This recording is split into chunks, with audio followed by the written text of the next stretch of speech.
Hi everyone, I'm Ryan, and welcome to Instilt's tutorial on sentence structure. So what is sentence structure?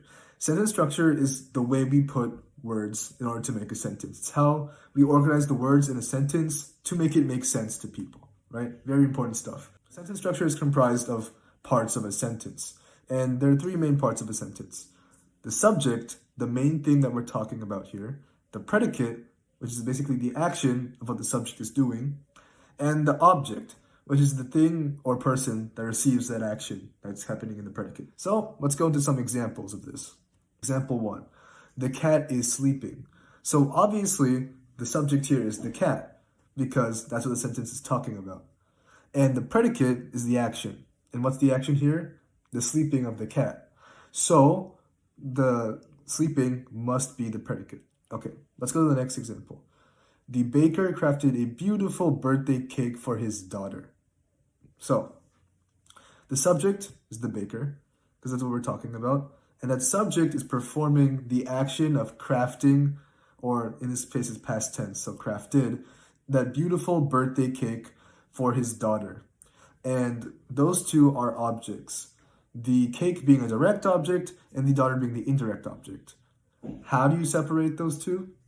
So, let's go to the different types of objects, right? So let's think of this hypothetical right here. Imagine you are throwing a ball to your friend. The subject is the thing that is doing the action, so that would be you in this case, right? And the predicate is the action.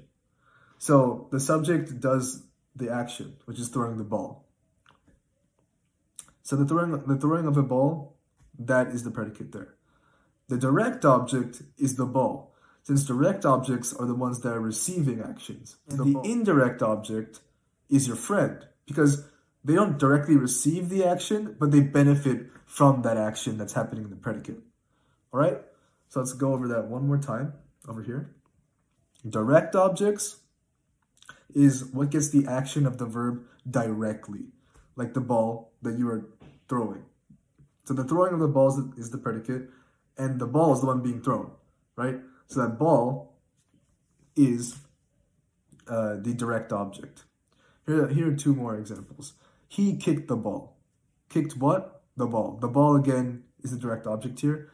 She painted a picture. What did she paint? What is that action being received from? The picture, right? The picture is receiving that action of the paint being put onto it, yeah? All right. And indirect objects receive the benefits of the action, like your friend receiving the ball from the throwing of you throwing it. That throwing is the predicate, the action. The friend receiving it is benefiting from that.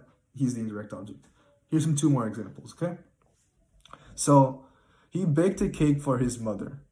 Baked what? A cake, right? For whom? His mother. So the mother would be the indirect object here, correct? Because the mother is benefiting from this cake, from the baking of this cake. She wrote a letter to her friend. Wrote what? A letter. To whom? A friend. The friend is benefiting from this action here of the writing of the letter. And remember, not all sentences have objects. So some verbs like sleep or run don't need anything to catch their action. Understood? They can stand by themselves. All right, let's move on to some practice. All right, so I'll leave you guys to do the practice. Identify the subject and object in each sentence. Write S for the subject, DO for the direct object, and IO for the indirect objects, which are kind of already written for you. So just write the word here for each one. And with the information I've provided you in this video, you'll be able to do it. All right, see you. Bye.